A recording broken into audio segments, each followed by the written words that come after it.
Okay, good evening. I would like to welcome everyone for joining us tonight for this shiur to get us a little bit into the mode and the mood of the Yamim Noraim, the high holidays.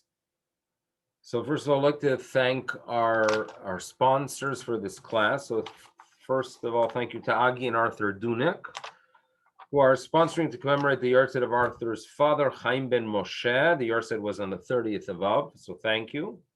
Also, thank you to Susan and Ben Barth, who are sponsoring to commemorate the yahrzeit of Ben's father, Pinchas ben Shlomo, yahrzeit on the 30th of Av, Neshama Shavin Aliyah.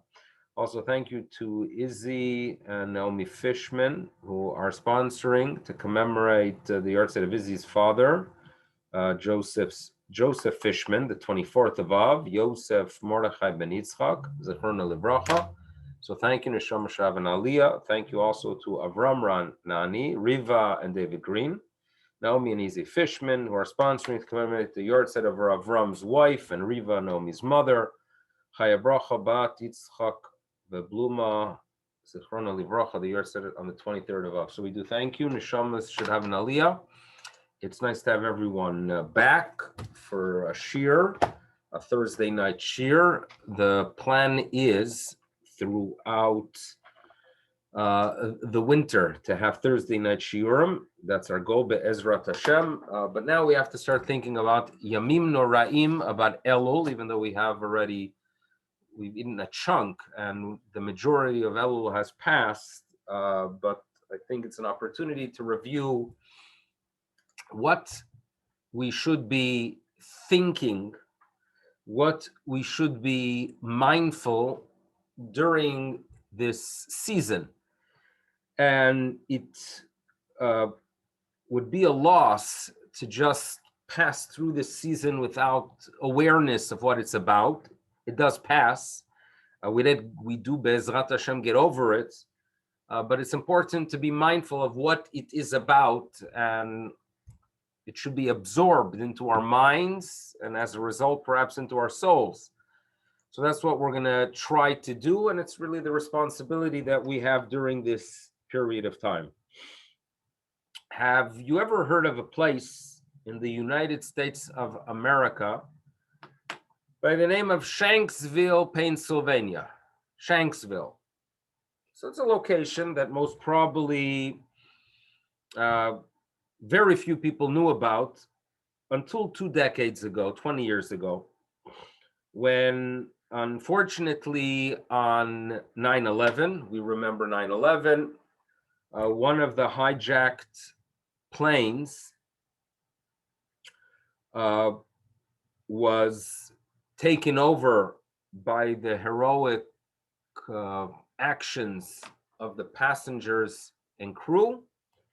And unfortunately, they brought it down, not into a building, not into the Capitol, not into the White House, but in an empty field somewhere in the middle of the great state of Pennsylvania. So people know the story of Flight 93 as someone that experienced 9/11 in the United States. We were living at the time of the events in Buffalo. So obviously I remember that day.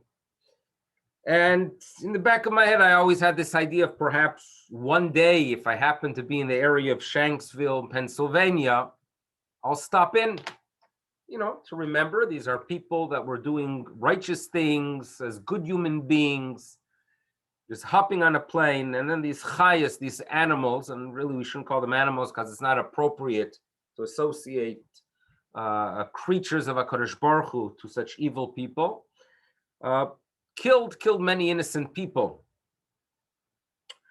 So this past summer, a few weeks ago, we're still in the summer. So the way it worked is that my wife Miriam was down in Baltimore babysitting for the grandchild. And the plan was that Abigail, our daughter, 13-year-old daughter, and I drive down from Toronto to Baltimore. And we realized that we have an extra day. We can make a little bit of a tiyul, a trip out of it. So the route I took with Avigail was through Western Pennsylvania, Grove City, Pittsburgh. And if you look at a map and you look at the route from Pittsburgh to Baltimore, there are a few interesting places you could stop. One of them closer to Baltimore was Gettysburg, which we did stop there. And also we made a visit to Shanksville, Pennsylvania. So we went. Abigail was a little bit nauseous from the roads, but we went there. They did a very good job. And for a 13-year-old who knows about the events from her older siblings, but did not experience it, it was very fascinating. It was interesting. Beforehand, we watched something about it. We discussed it. She read every single piece of information there. So it was an experience. For me personally, it was returning to that day. And what I do remember of September 11th, 2001, was actually a gathering we had in shul in the afternoon. Obviously, we were all in shock. There was a need to do something as a community. So we said we should get together for Tehillim in the afternoon and perhaps to address the issue. So we said Tehillim. And then I gave the following Dvar Torah. I gave the following Dvar Torah on that day. During the month of Elul, we have the tradition of saying chapter 27 of the Tehillim. Le David, it's a song by David. Hashem Ori Veishi, God is my light and my salvation. And as a result, Mimi Ira, whom shall I fear? Because after all, Hashem is Ma'oz Chayai, is the strength of my life. Memi Efcha, there's no one to fear. So it's a beautiful chapter. It's a tradition. We could say it's a more recent tradition. The beauty of Judaism is that you could take something that's been done for the past 300 years and call it new. It's a new tradition, but it's a very meaningful one. And some people have the tradition of saying it all the way to Shmini Atzeret. Others only say it till Yom Kippur because the day of judgment is Yom Kippur, and afterwards we no longer are in that mode. And there's one verse I focused on from that chapter, from chapter 27, and the verse was verse 11, where we turn to the Almighty. And we ask him for two things. There are two things we ask HaKadosh Baruch Hu. Number one, Horeini Hashem Darkecha. God, teach me your way. Teach me your way. Number two, Unecheni be'orach mishor. And also lead me on the path of integrity. So we ask for two things. Horeni, teaching. Unecheni, to guide me. Teach me, guide me. These are two things we ask God Almighty. So my question was, 20 years ago, what are these two requests about? What exactly does it mean for us to request from God to teach? And what does it mean to guide?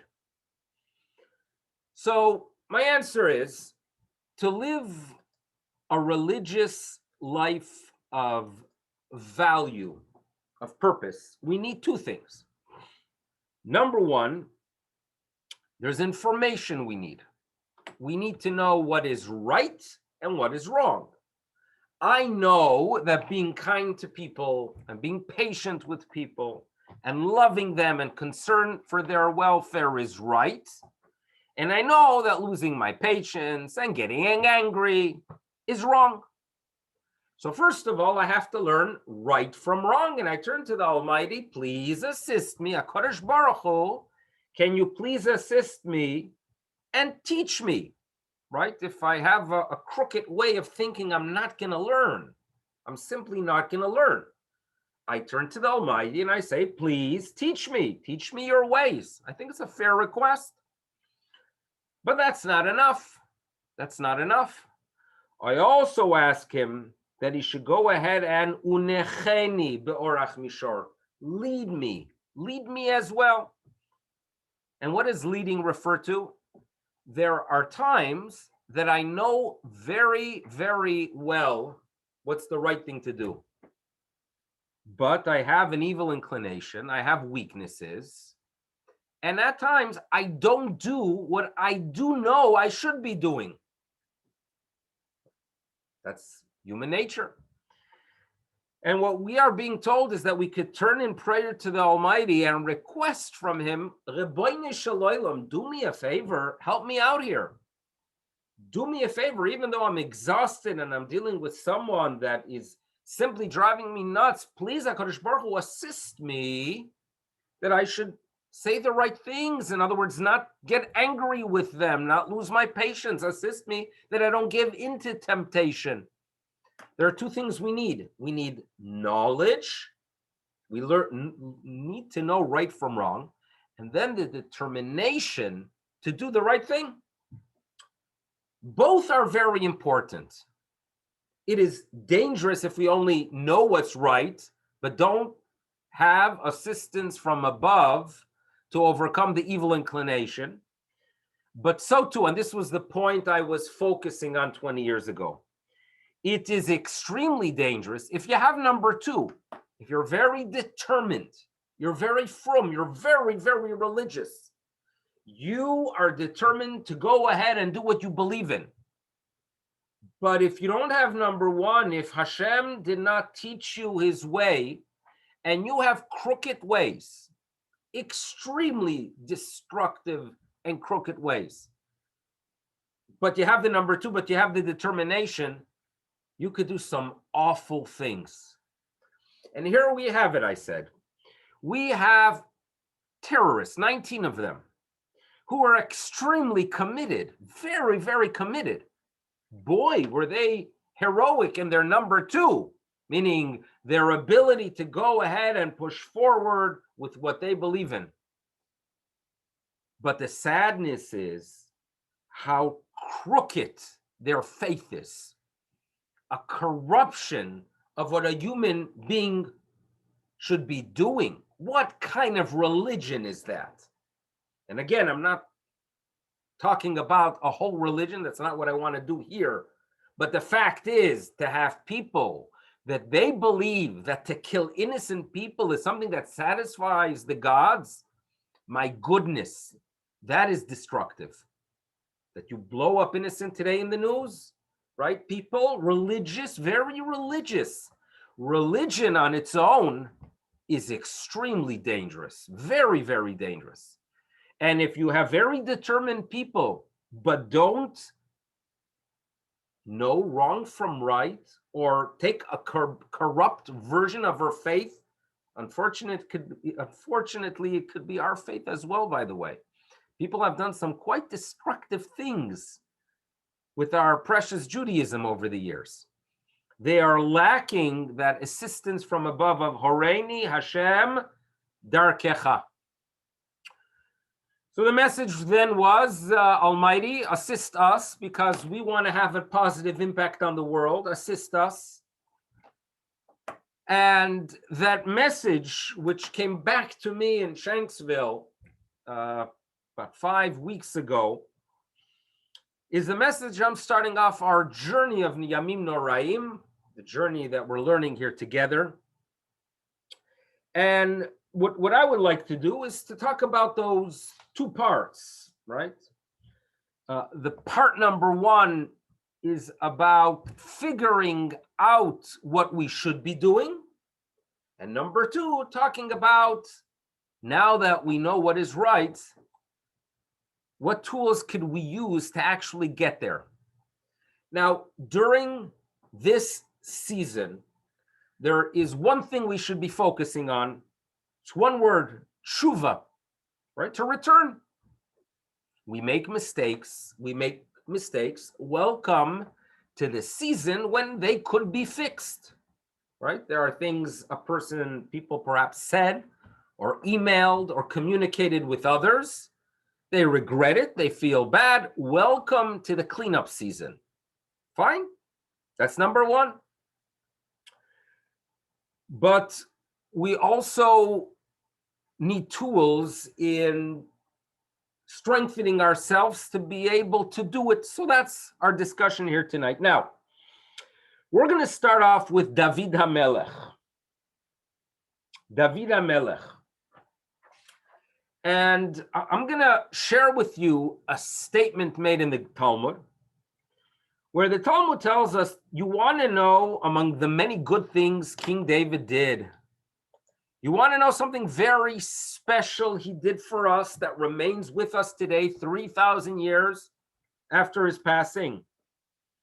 David HaMelech, so 4 words we're going to have to learn here. Hekim, he somehow, we could translate that as he lightened. Ola shel tshuva, the yoke of tshuva, the yoke of repentance. David HaMelech simply made it possible for us today to carry that yoke of teshuvah. Now, what does that mean? So you do know that David HaMelech is someone very special to us, special to humanity. We are inspired every single day by his words, and there's not a second that goes by that there's not someone around the planet reading his words in its original language. If I take other languages, I have no doubt that there are thousands of people every single second of the day reading the words of King David. Very special individual. He's an inspiration. But we as Jews, we're very mature, and we have the ability to turn to our heroes and say to them, you know what, you're not perfect. You've made mistakes.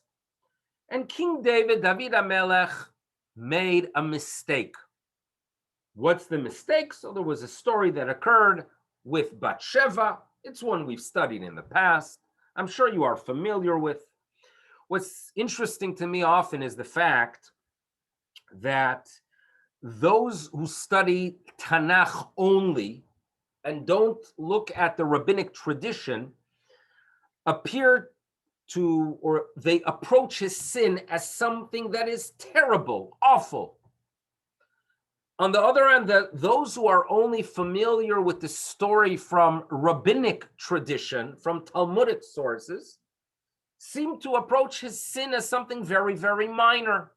Reason being is that there's a statement in the Talmud that a person should not think that the sin of King David was an actual sin. I consider myself someone that could bring the two together. And therefore, what the Talmud is telling us is that you should know, obviously, there was a sin, but you should study it and understand it because perhaps it wasn't as bad as you think. But what I also know is the last thing the Talmud or King David himself want us to focus on when we study the story, what he wants us, yes, to walk away with is one thing. You could fix it. And David HaMelech provided for us a service that here we are 3,000 years later. And when we make mistakes and we feel they're significant and we feel awful, and naturally it would be a yoke that would paralyze us, we could say, you know what? David HaMelech did tshuva and it worked. I can do the same. So perhaps for those who violate or transgress averot that are small, perhaps for them it is enough to go ahead and consider the averah of David HaMelech small. Perhaps those who need to overcome larger ones need to inflate David HaMelech, whatever it is. Purpose and goal is to remember, he inspired us and he taught us, you know what? Address your issue and you could fix it. And there should be zero guilt. It's fundamental, by the way. And that is perhaps one of the most fundamental parts of the season, that when you fix it, it's gone. If you had an issue with your fellow Jew, with your fellow human being, and you ask for forgiveness and they forgive you, it's gone. If there's something you did against HaKadosh Baruch Hu and it bothers you, go through the process, regret it, commit yourself not to do it in the future, verbalize your feelings. Gamarno, you're perfect. And after Yom Kippur, you are interacting with people who are perfect because their record's clean. It's fundamental to believe in it, right? Just as we believe that you're supposed to eat kosher, we also believe in the fact that we could get rid of the burden and there's no room for guilt. This is fundamental. Now, David HaMelech achieved this with one word, and that is chatati, right? When the prophet comes to him and communicates with him this fact that, you know what, you did something wrong, he didn't try to deny it. He didn't try to explain it or minimize it. He was confident enough to say, chatati, I made a mistake. That one word, that one statement is something we live off today. And again, these are fundamental parts that we need for a successful high holiday Yamim Noraim season. Now, something very interesting occurred during our travels. I had an interaction with someone that wasn't Jewish, and it provided for me some level of clarity regarding another important part of our tradition. In Jewish faith, when we talk about a force of evil, a nation that perhaps symbolizes some force of evil, we talk about Amalek. We're familiar with them. Now, Amalek is not just a nation, but an attitude. We are supposed to fight that attitude. And perhaps today we can't identify and we don't go ahead and pull out our swords to address the Amalek issue, but it's something at times we've studied to understand their essence and to realize how we have to overcome Amalek and his way of thinking.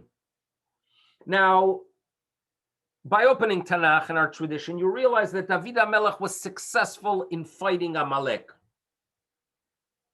So what I'm going to share with you with this story is an appreciation I developed for why it is David, the man who could say, Chatati, why is he fighting, or why is he the one that inspires us and gives us the ability perhaps to overcome our Amalek?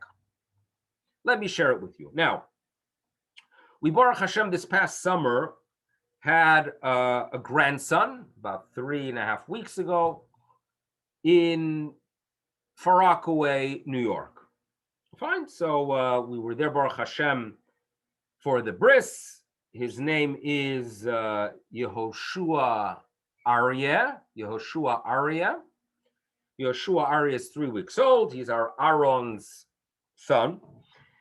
And we also, due to the fact that we were anyway in the States at the time, so we were also there for the Shalom Zachar. So we had a few days between a Shalom Zachar, which was the Shabbos before the bris, and Tuesday morning when little Josh had his bris milah. So for 2 days, we went to a place on Long Island called Garden City. Never been there. We landed up in Garden City. There was an hotel there. We stayed in Garden City. So while we are in this hotel, I noticed that many of the other guests staying in the hotel were from foreign nations. Some of them from Russia, Poland. So at times, when you're stuck in an elevator, and it appears they had a slower elevator than other hotels, I would communicate and ask people where they're from. So I'm in the elevator. Perhaps we were all there in the elevator, and there's a couple there with children. And I say hello to them. Where are you from? And their response was Germany. Germania, Germany. So I always do this because I've had in the past in airports asking people where they're from. And when they say Germany, I say, oh, you should know, my grandfather was from Germany. He was born in Schwabach. However, as you know, he was kicked out and he had to leave in 1933, luckily, because you know very well what happened. Meaning I have this urge, desire to go ahead and express my roots there and to remind them perhaps why I am no longer there. So the couple of them said, oh, that's very fascinating. We were not far from Schwabach. They were very excited and happy about it. But Shalom Al Yisrael, I reached my floor and I said goodbye to them. Now, Tuesday morning around 6:35, 6:40 a.m., as we are rushing out of the hotel, and I'm loading the car to get to shul for our grandson's bris, the fellow who said he lives in Germany had to stop me. He stopped me. And he seemed very excited. And he says to me the following. You remember me? We were talking in the elevator. You should know that actually my wife is from Germany. I live in Germany. But I am actually originally from South America. I'm from South America. You know, I met my wife, fell in love with her, moved to Germany. I love it there. It's very nice. It's a great place to raise my family. But you should know that it's important for me to talk to Jews. And in Germany, as you know, there are not too many there where I live. So I really appreciate having a brief conversation with you. It was not the right time. It was not the right time for me to have a brief conversation. When I'm celebrating Baruch Hashem, Jewish continuity, I was not exactly in a mood of being late because I'm talking to someone about Germany. But he expressed the following, that you should know Germans, and again, he's sharing this with me as an outsider assessing Germany because he's not really originally from Germany.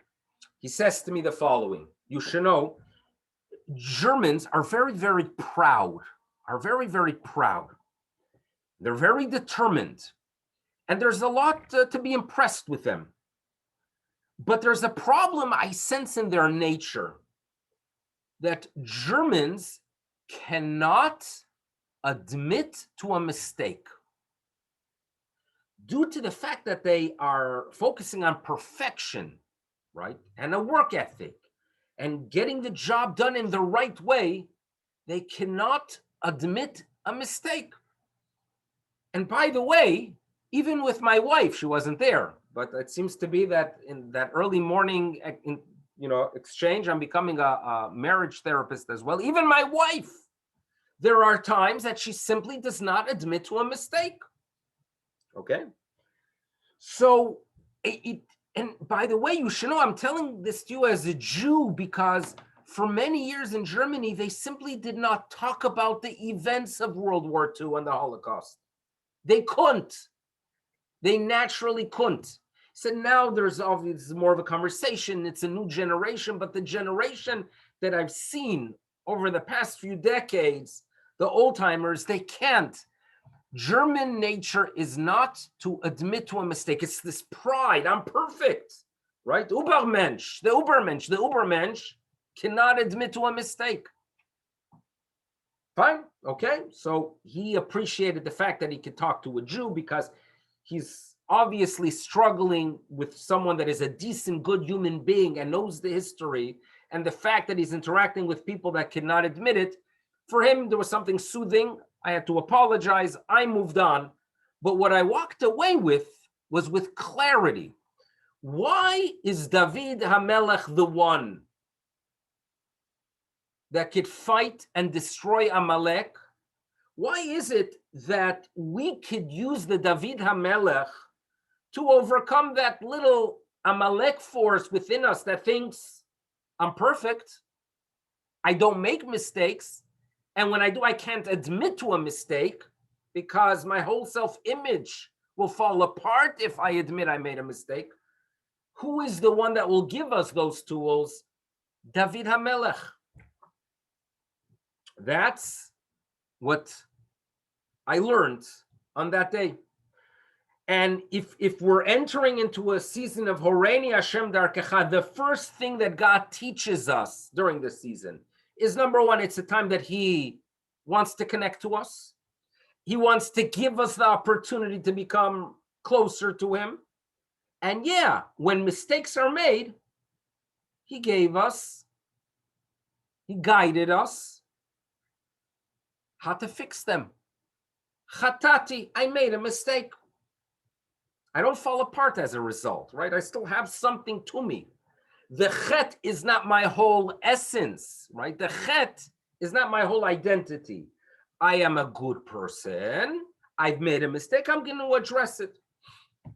You know, this idea that the chet, that the sin is not your whole essence, is an important message that my father, Olav Shalom, actually used to explain something very interesting. As you know, on Erev Yom Kippurim, people have the tradition of kaparot.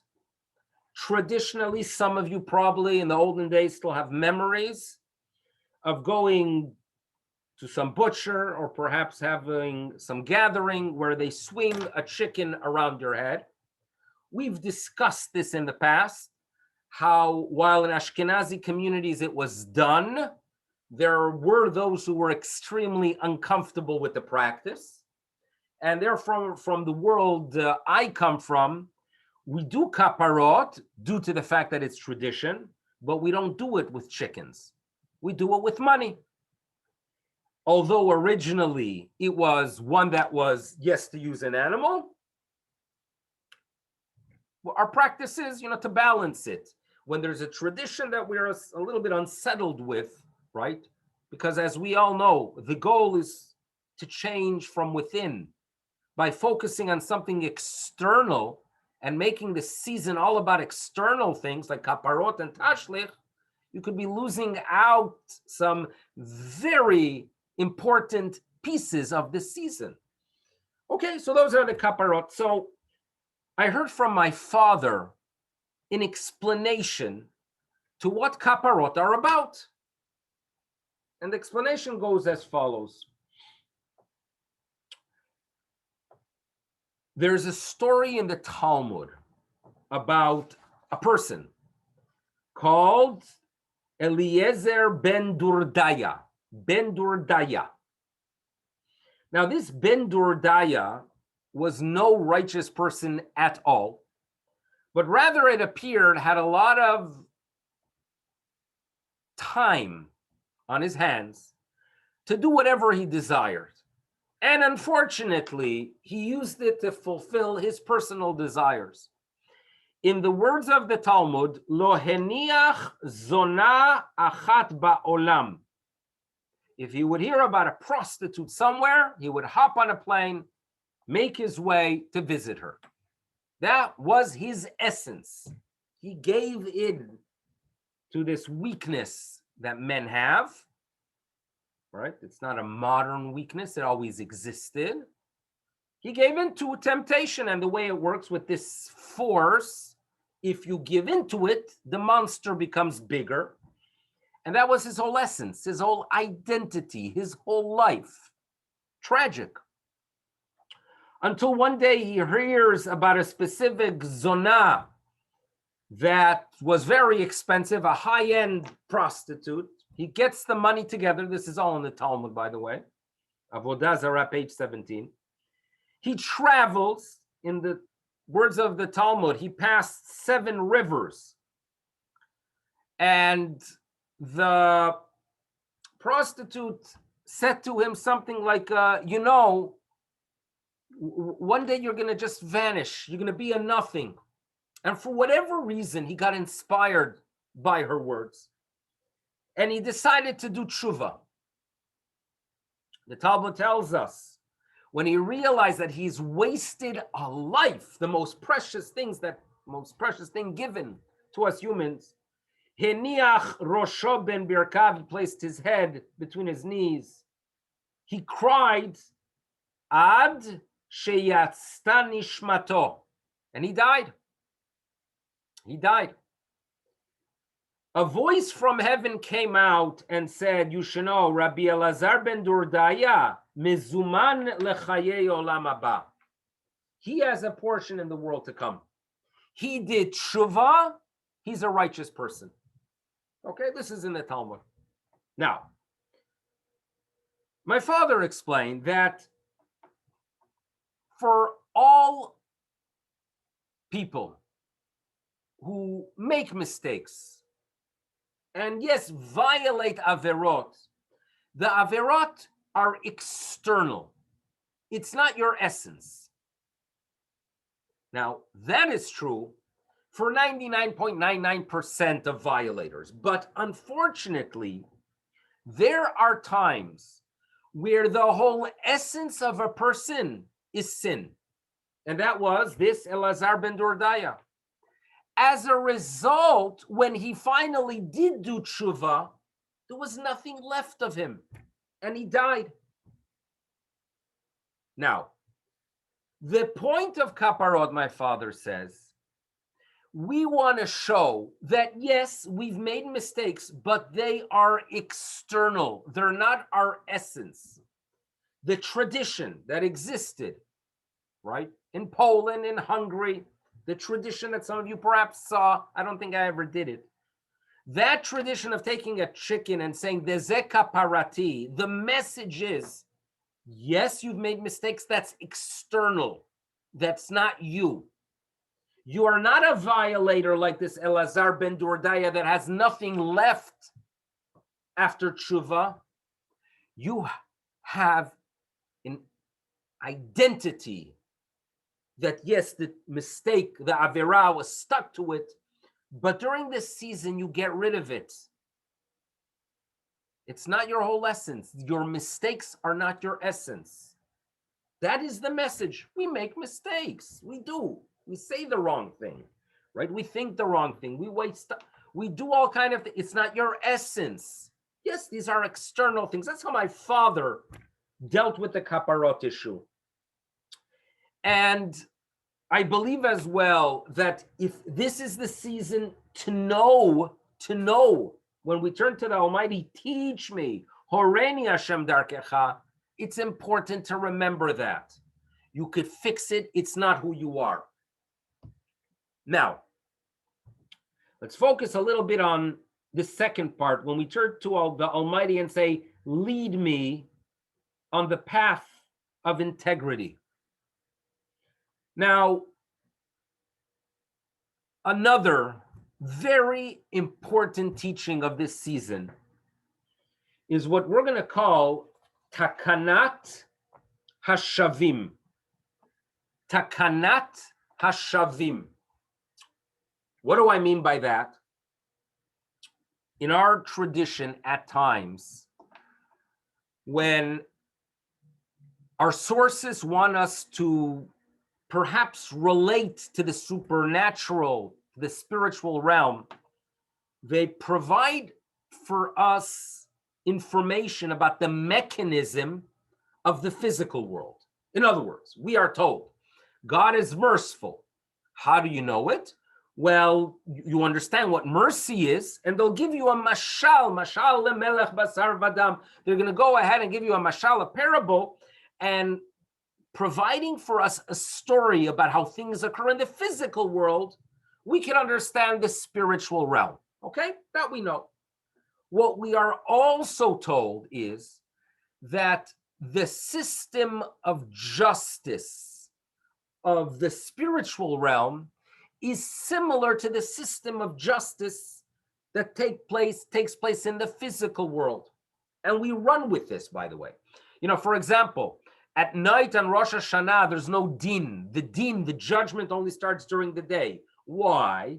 Because courts, you think here downtown in Old City Hall, you think if you walk in at 9:30 p.m., you think those judges are going to be busy? No, you know, they're going to be at home taking it easy. Nighttime is not a time that the courts are operating, so too in the spiritual world. So we take this idea, in other words, understand how the courts work in this world, and then you could appreciate and understand things that take place in the spiritual realm. Okay?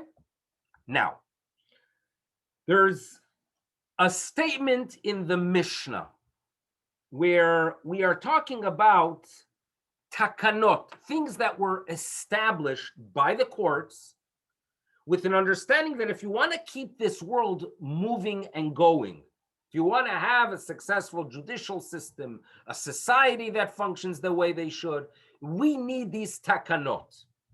So there's a rabbi by the name of Yochanan ben Gudgada, and he tells us that one of the takanot, one of the things established by the courts, and it became the norm within Jewish law, is a takana called the takana of Marish. Marish. What is the takana of Marish? Marish is a beam. A beam. And the story is, let's say you have someone, unfortunately, he's not so honest. He's struggling financially. He's going through some difficulties. At the same time, his family is growing and he needs to build a larger home. He's traveling one day down the road and he sees this gigantic beam, and he knows very well this is the beam he needs to expand his home. He doesn't have the money at the time. He unfortunately has lost his sensitivity to others and their property. He ganivs, he steals the beam, the marish. He puts it in the center of his new house, he builds it, and he has a magnificent house. Now, as time goes on, things get a little bit better. He's matured a little bit. His outlook has changed. And one day he realizes, you know what? The centerpiece of my new house, this large, tall beam, is not mine. I need to do tshuva. It's time to do tshuva. So he goes to the court. He admits in front of the court, Chatati, I made a mistake. And he knows Jewish law, and he knows that according to Jewish law, if you steal a specific item, you cannot just pay for the value of the item. You have to return the actual item. That's the halacha. So he's standing there in court and he says, you know what? I realize I have to return the beam. Now, the court knows very well that if you take that beam down, the whole house goes down. And the court also knows that if we're going to allow him to return the beam, and we're going to go ahead and declare that tshuva for such a crime is basically to destroy your home, no one in the future will do tshuva. No one will return stolen items.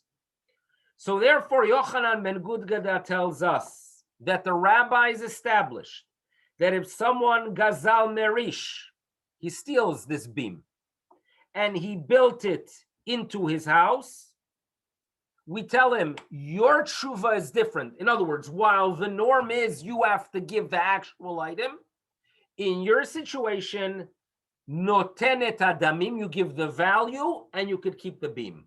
Why did the rabbis change the law? Takanat hashavim. They establish things for the sake of those who are doing tshuva. The state of Israel in 1981 legislated a whole series of laws that relate to criminals who are getting back on the proper path of society. And the whole series of laws are called the Takanat Tikkun. We are fixing things, we are establishing things in a positive way for the Shavim, for those who are returning. Takanat Shavim. And by the way, right, this is broader than just the beam. The Talmud shares with us a story that there was once a person who lived off financial violations. He would steal from others. He decides one day to do tshuva. His wife says to him, you fool, imata oset tshuva, afilu avnet eno shelcha. There's nothing yours. You can't do tshuva. So he didn't do tshuva. His concern was, if tshuva means I lose everything, I won't do tshuva. So the rabbis tell us that from that point on, the rabbis teach us that if a person lived off dishonesty or he charged ribit, interest when he shouldn't have, we have to work with him. You don't just tell him, okay, return everything and just live in the streets. We work with them. And you don't just accept everything where the fellow will collapse. We don't want tshuva to be impossible. That's how the courts work. And with the concepts that we've mentioned, that the spiritual realm works the same. It is clear in our tradition. God has takanat hashavim in mind as well. When we enter into this season, and if we think that because we've done many things wrong, we're lost and forget it, we simply don't know how the Almighty works. Takanat hashavim is that HaKadosh Baruch Hu wants us to do tshuva, and he doesn't want it to be impossible. And to change completely overnight for us humans is impossible. Anyone who thinks that tshuva means that after Yom Kippur I'm a perfect person and I don't go ahead and ever make a bracha without thinking, or never say the Shema without thinking, right? Or never space out during the tefillah during Shmoneh Esrei, or never by mistake say something negative about someone else, that's not tshuva. Because that's impossible. And just as a court doesn't want an impossible tshuva, the Almighty, HaKadosh Baruch Hu, doesn't want an impossible tshuva. Because HaKadosh Baruch Hu has in mind takanat hashavim. So what is tshuva, you ask? The answer is, you focus on the doable. There are areas that you could say, you know what, I'm going to focus this next year on. Small things are real tshuva. Because that's takanat hashavim. A person decides, you know what, I've not focused on the verse Shema Yisrael for enough over the past few years. I'm going to study it during this season and make it part of my year. All right? I'm going to focus on being more careful that at the Shabbat meal, I'm not going to speak negatively about it. We all know, right? We're educated people. We've merited to have a Kadosh Baruch Hu, Horeini Hashem Darkecha. But let's not forget that if we ask him to lead us on a path of integrity, it is not achieved by making tshuva mission impossible. Takanat hashavim. The Meiri notes that when we say in Tehillim, Ki imecha haslicha leman tivareh, in other words, God Almighty is stating, He is forgiving, and therefore we could fear Him. In other words, there would not be a relationship without forgiveness. And if it would become impossible, you're not going to achieve it. So that's what I think we have as we are in this process of preparation. We know what we need to do, but we also know that we can't overwhelm ourselves. In Ne'ilah, in a couple weeks from now, we're going to be standing there in Ne'ilah. And during those intense moments, which I call the most significant hour, perhaps hour and 10 minutes, as a Jew, there are 4 words that we don't say in other sections on Yom Kippur. There are 4 words that we state on Ne'ilah. And the 4 words are Ata, you Almighty, Noten, Yad, Laposhim. You, God Almighty, you stretch out your hands for those who made mistakes. God is stretching out his hand. He's there to assist us. And you know what that means?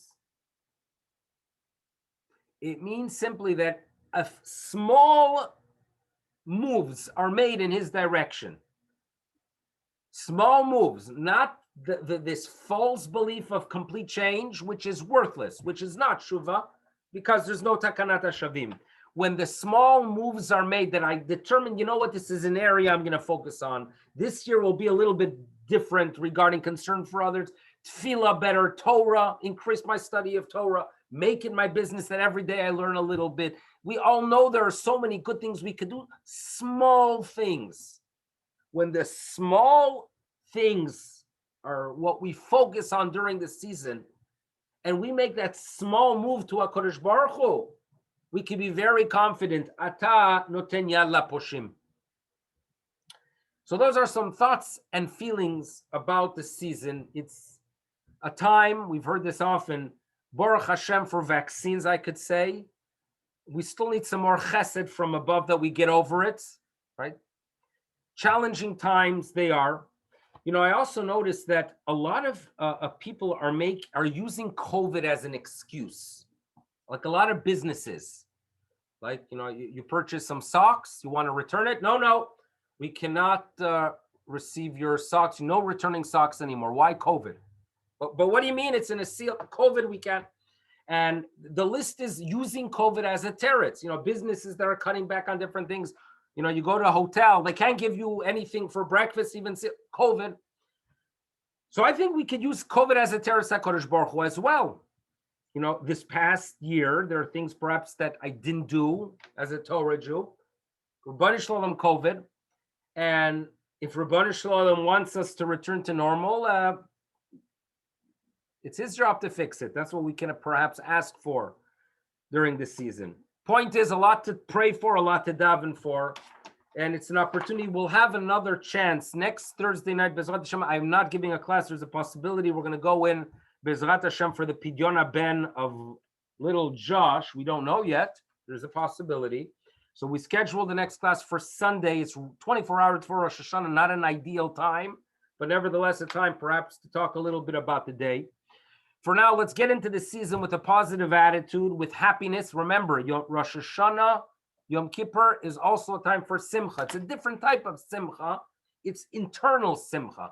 We feel privileged that we have direction and meaning, and we're given an understanding of why we exist. It's a time to connect to something very deep, but the tools that are provided really should make us happy, and it should be a happy time. So hopefully we've studied something that will give us a few tools. And again, I would like to take this opportunity to thank all our sponsors, Agi and Arthur, Dunek, Susan and Ben Barth, Izzy and Omi Fishman, Avram Ranani, Riva and David Greenham. And we thank you, and the Neshama should benefit from our words of Torah. I thank you all for joining. And indeed, it should be a meaningful season, and it should be a good Shabbos as well to all. Thank you so much for listening.